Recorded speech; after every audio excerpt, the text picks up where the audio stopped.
Social మీడియాలో ఒక joke, ఒక సెటైర్ ఏకంగా అధికార పార్టీనే ఫాలోవర్ల రేసులో దాటేస్తే వినడానికి ఆశ్చర్యంగా ఉన్న సరిగ్గా ఇదే జరిగింది.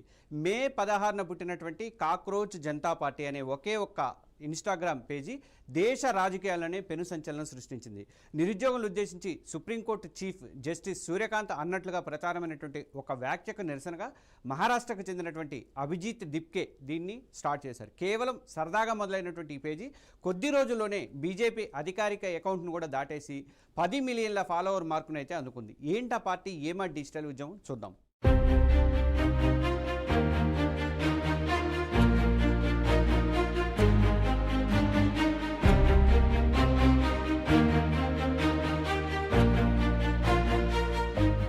భారత రాజకీయ సోషల్ మీడియా చరిత్రలో ఒక నయా చాప్టర్ అనేది మొదలైంది.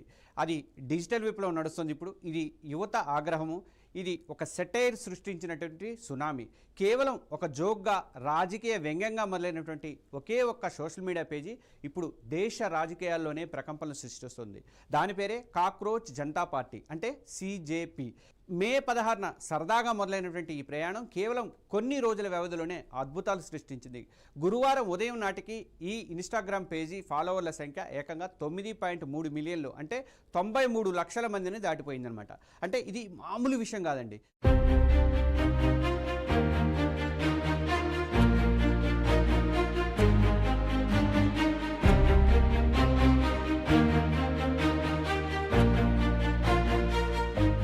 ప్రపంచంలోనే అతిపెద్ద రాజకీయ పార్టీగా చెప్పుకున్నటువంటి 14 కోట్ల పైగా సభ్యులున్నటువంటి భారతీయ జనతా పార్టీ అధికారిక ఇన్స్టాగ్రామ్ పేజీకి ప్రస్తుతం ఉన్నటువంటి ఫాలోవర్ల సంఖ్య 8.7 మిలియన్ల మాత్రం. అంటే గత 10 ఏళ్లుగా కేంద్రంలో అధికారంలో ఉంది. వేల కోట్లు ఖర్చు పెట్టి లక్షల మందితో సోషల్ మీడియా సైన్యాన్ని నడుపుతోంది. అలాంటిది కేవలం 54 పోస్టులు పెట్టినటువంటి ఒక సెటైర్ పేజీ ఫాలోవర్ల సంఖ్యలో వెనక్కి నెట్టేసింది. 18,000 కంటే ఎక్కువ పోస్టులు పెట్టినటువంటి అధికార పార్టీ కన్నా కూడా కేవలం 4-5 రోజుల్లో పుట్టినటువంటి ఒకే ఒక్క మీమ్ పేజీకి ఆదరణ ఎక్కువగా ఉంది. అంటే యువతలో అసంతృప్తి ఏ స్థాయిలో ఉందో మనకి అర్థమవుతుంది. ఇక ప్రధాన ప్రతిపక్షమైనటువంటి కాంగ్రెస్ పార్టీకి 13.2 మిలియన్ ఫాలోవర్లు ఉండగా ఆమ్ ఆద్మీ పార్టీకి 1.9 మిలియన్ మంది ఫాలోవర్లు అయితే ఉన్నారు.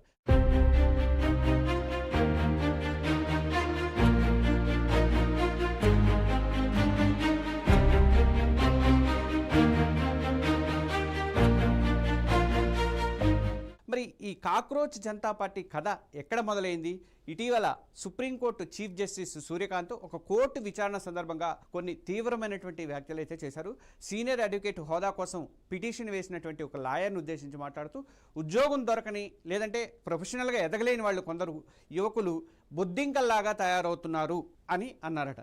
వాళ్ళు మీడియా, సోషల్ మీడియా, ఆర్టీఐ యాక్టివిస్టులుగా మారి ప్రతి ఒక్కరి మీద దాడి చేస్తున్నారు అని సిజేఐ కామెంట్ చేసినట్లుగా వార్తలు అయితే వచ్చినాయి. ఈ వ్యాఖ్యలు ఇంటర్నెట్లో స్పీడ్గా స్ప్రెడ్ అయిపోయినాయి.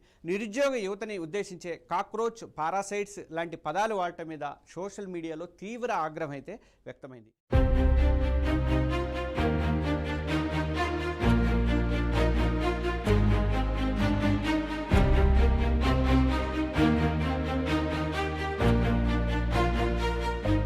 ఈ దుమారంపై చీఫ్ జస్టిస్ క్లారిటీ ఇచ్చారు. నేను దేశ యువత గురించి అనలేదు. నకిలీ డిగ్రీలతో న్యాయవృత్తిలో చేపట్టిన వాళ్ళు కానీ, మీడియా రంగంలోకి వస్తున్న వాళ్ళని వాళ్ళని ఉద్దేశించి మాత్రమే నేను కామెంట్ చేశాను అన్నారు. దేశ యువత అభివృద్ధికి మూల స్తంభాలని చెప్పేసి ఆయన వివరణ కూడా ఇచ్చుకున్నారు. కానీ అప్పటికే జరగాల్సినటువంటి నష్టం మొత్తం కూడా జరిగిపోయింది. ఒక బాణం అనేది గురి తప్పింది. ఆ మాటలే యువతకు ఆయుధాలుగా మారిపోయినాయి.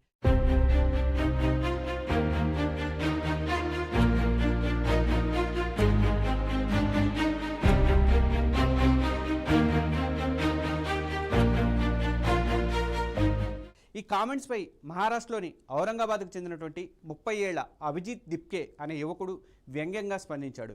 మే 16న ఎక్స్ అంటే ట్విట్టర్లో దేశంలోనే బొద్దింకలు అంటే నిరుద్యోగుల కోసమే ఈ సరికొత్త ప్లాట్ఫామ్ అంటూ కాక్రోచ్ జనతా పార్టీని ప్రకటించాడు. మా పార్టీలో చేరాలి అనుకునే వాళ్ళకి ఉండాల్సిన అర్హతలు ఏంటి అనేది చాలా వ్యంగ్యంగా చెప్పాడు. ఇది నిరుద్యోగి అయి ఉండాలి, బద్ధకస్తుడై ఉండాలి, 24 గంటలు కూడా ఆన్లైన్లో ఉంటూ ప్రొఫెషనల్గా గొడవ పడాలి అని ఆయన పెట్టినటువంటి పోస్టు నిరుద్యోగ యువత నరనరాల్లోకి చొచ్చుకుపోయింది. యువత కోసం, యువత చేత, యువత నడిపే పొలిటికల్ ఫ్రంట్ అనే బయోతో ఈ పేజీ దూసుకుపోయింది.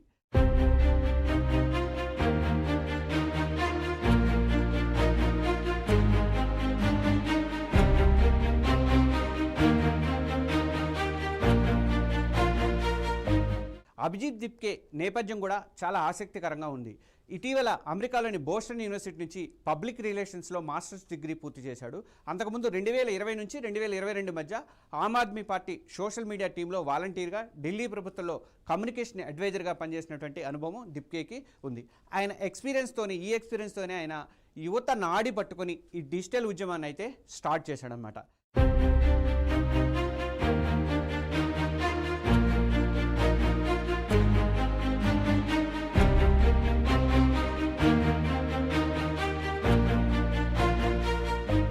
ఒక సెటైర్గా సరదాగా మొదలైనటువంటి ఈ కాక్రోచ్ జనతా పార్టీ ఇప్పుడు సీరియస్ సమస్యలపై గళమెత్తే ఒక శక్తివంతమైనటువంటి వేదికగా మారింది. దేశంలో పెరిగిపోతున్నటువంటి నిరుద్యోగం, నీట్ లాంటి జాతీయ స్థాయి పరీక్షల పేపర్ లీకేజీలు, ప్రభుత్వాల జవాబుదారీతనం లేకపోవడం, ఇలాంటి అంశాల మీద యువతలో పేరుకుపోయినటువంటి నిరాశ, నిస్పృహ, ఆగ్రహాలకైతే ఇది అద్దం పడుతుంది. అందుకే కేవలం 4 రోజుల్లోనే ఈ పార్టీ అధికారిక వెబ్సైట్లో 160,000 మందికి పైగా యూత్ సభ్యులుగా రిజిస్టర్ అయితే చేసుకున్నారు. ఇది కేవలం ఆన్లైన్ హడావుడి మాత్రమే కాదు, గ్రౌండ్ లెవెల్లో యువత ఆలోచనలో వస్తున్నటువంటి మార్పునికి నిదర్శనమని చెప్పుకోవచ్చు.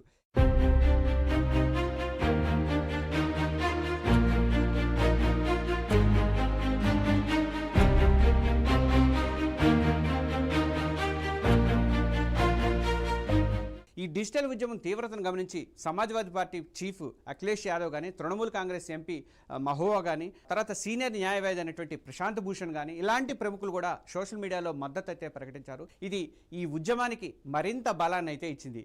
దీంతో నెటిజన్లు, నిరుద్యోగ యువత సోషల్ మీడియాలో పండగ చేసుకుంటున్నారు. బీజేపీ గత ఎన్నికల నినాదం ఆప్కీ బార్ 400 పార్, దీన్ని పేరడీ చేస్తూ ఆప్కీ బార్ 10 మిలియన్ పార్ అంటే ఈసారి 10 మిలియన్ల దాటుతాం అని మీమ్స్తో హోరెత్తిస్తున్నారు. ప్రపంచంలోనే అతిపెద్ద పార్టీని ఇన్స్టాలో దాటేశాం, యువత శక్తిని తక్కువగా అంచనా వేయకండి అని సీజేపీ పేజీ సవాల్ విసురుతోంది.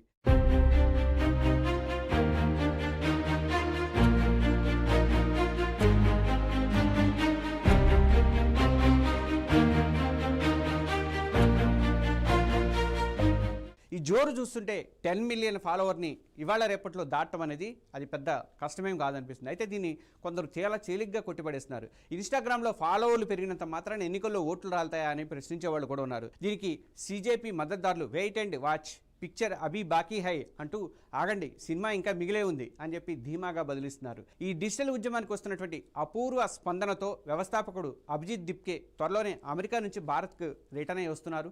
దీన్ని ఒక స్వతంత్ర సంస్థగా యువత గొంతుకను ముందుకు తీసుకువెళ్లే ఆలోచనలో ఉన్నట్లుగా అయితే ఆయన చెప్తున్నారు. ఈ డిజిటల్ కాక్రోచ్లు రేపటి రాజకీయ చదరంగంలో ఎలాంటి పాత్ర పోషిస్తాయో చూడాలి. కానీ ఒకటి మాత్రం నిజం, భారత యువతను, వాళ్ళ శక్తిని ఇకపై ఏ రాజకీయ పార్టీ కూడా తేలిగ్గా తీసుకోవడానికి వీల్లేదు అని చెప్పేసి ఇప్పుడు జరుగుతున్నటువంటి ఉద్యమం అయితే ప్రూవ్ చేస్తోంది.